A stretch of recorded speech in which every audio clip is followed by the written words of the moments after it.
I got into the big box stores, we started selling these small specialty stores. Now, explain to people what a specialty store is. Specialty store is a mom and pop store. Sometimes it's one store. Sometimes they have, 4 or 5 stores. Sometimes they have, like Portobello in New York, 20 or 30 stores. So we started to sell these guys. They started to make money, and more came. At one point, we were selling about 1,000 specialty stores across the country. Now, that sounds like a lot, and it is a lot, but when you start to compare that to big box, when you start talking about Macy's, Neiman's, Saks, Nordstrom's, it's nothing. It's a drop in the bucket.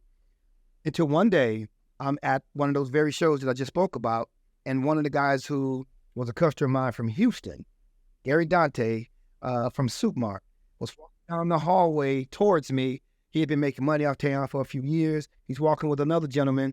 These are elderly gentlemen, both Jewish gentlemen.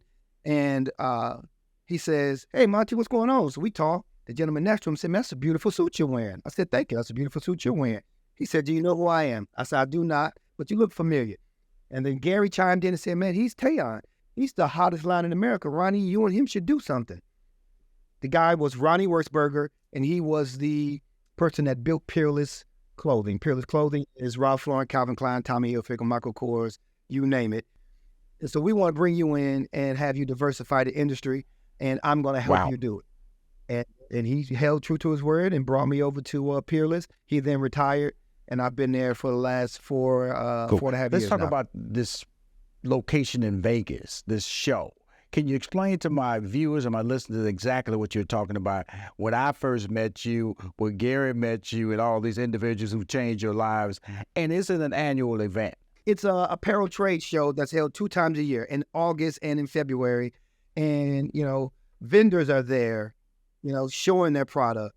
Buyers are there buying products. Celebrity brands are there with licensing deals. Every category, from men's to women to boys to casual to outerwear to sportswear. It's a huge show.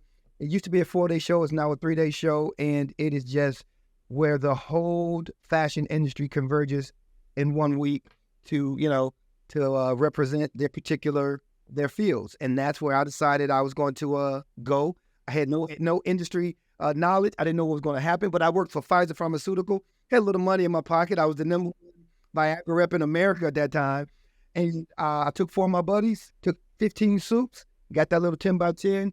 And luckily, and I mean this, because it was so last minute, there was only 1 10 by 10 space left, which is the smallest booth, and it was down the hall from where you were. Of course, it's not a place where they let just everyday people walk in. You got to have passes as well, secure.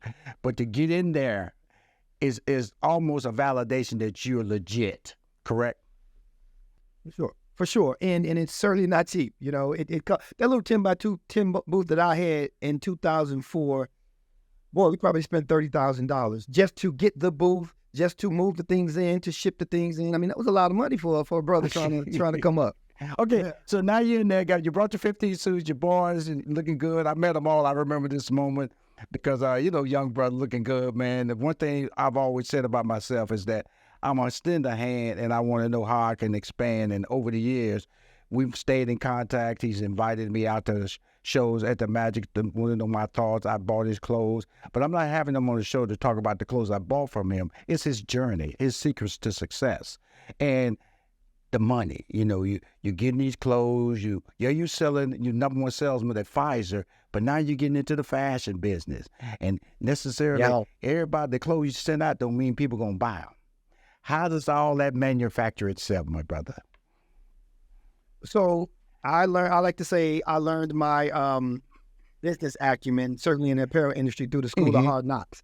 I don't know many 6'3", 240-pound Marine Corps trained Detroiters that can say they stole millions from me, and I know where they are, and I didn't catch a case. So, because I got to tell you, and I say that lightheartedly, but there were times when it was tough, because as we started to grow and as we started to make money and we were selling this product, I started to ask questions. Okay, so where's the money? What's happening with this? I didn't quite understand the business side of it, and that's the most important side. You can have the hottest garments in the world. If you don't understand the business of it, you will lose and you will fail. So as we're making this hot product, stores are buying it, and, I'm not understanding how to track it. I'm not understanding the true cost of the garment, meaning the cost of fabric, meaning the cost of production, meaning the landed cost, meaning the warehouse cost, meaning the wholesale cost, and as it relates to what you should be paying me.